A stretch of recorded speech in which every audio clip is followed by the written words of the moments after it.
The Competition Commission is calling for participation in its online market inquiry.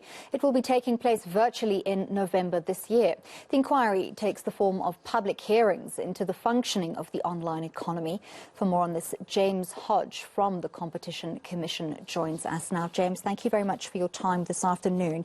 So tell us what the primary objective is of this online participation. Well, it is to hear from, I think, businesses, many stakeholders, the platforms themselves that operate these online portals that consumers use.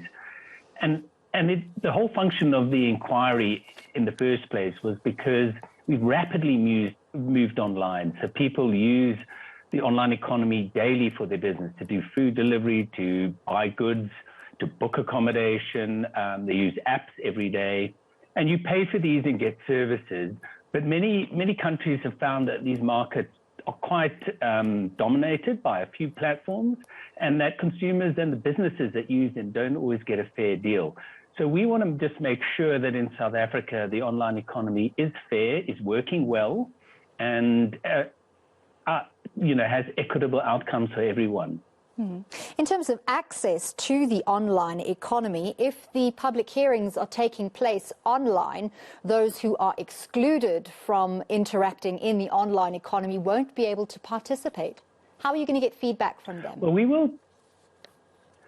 Well, we have got surveys on our website, and the large proportion of the country has got internet access. We will broadcast our public hearings virtually as well through different channels like YouTube and Twitter. So we are asking that the public, even if they can't take participation in the actual in the hearings themselves, that they can maybe conduct a survey on our website or send us, and we've put up our email address, and approach the inquiry with whatever issues they have.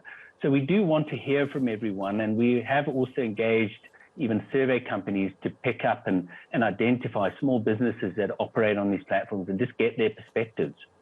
So often we measure best practice by what's happening internationally, but we have a very different set of parameters in South Africa and in Africa as a developing country.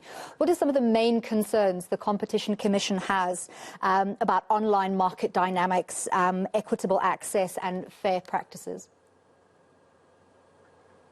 So one of the, I mean, you're correct that we have a different perspective. So one of the things we do want to ensure is that South African businesses and all businesses in South Africa have a fair participation in the online economy.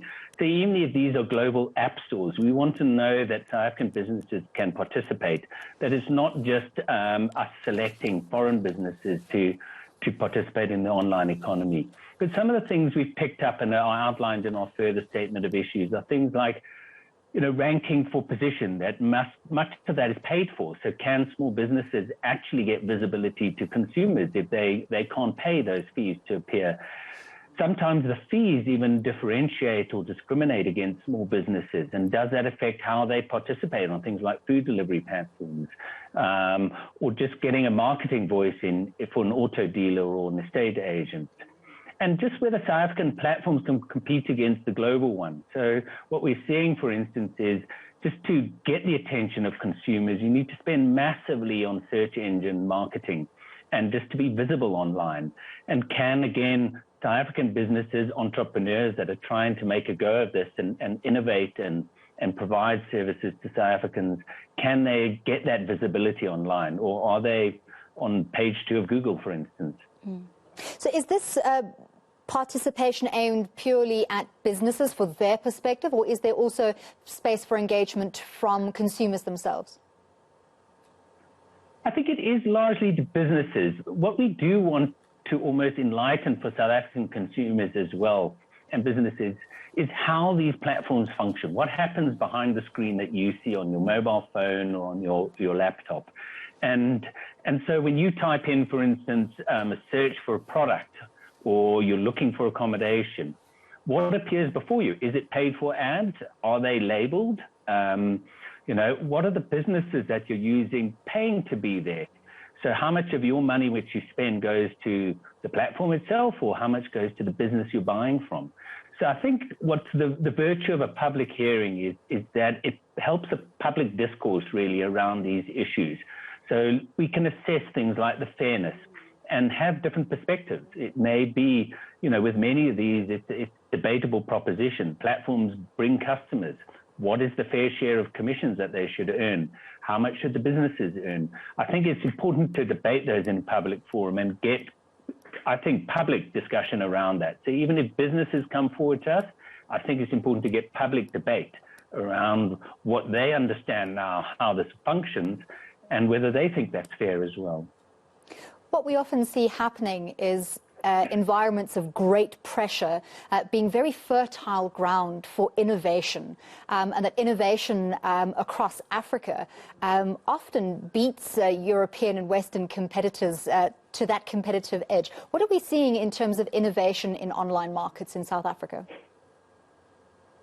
Look, we're seeing a lot of innovation, and I think the joy of an online inquiry is that you start to see what is actually happening. I mean, there are incredible stories of, entrepreneurs out there that you have never heard of that are setting up businesses that can even service township economies. And that's, COVID brought that pressure to be online, to be convenient and connect people without having to physically go to a store.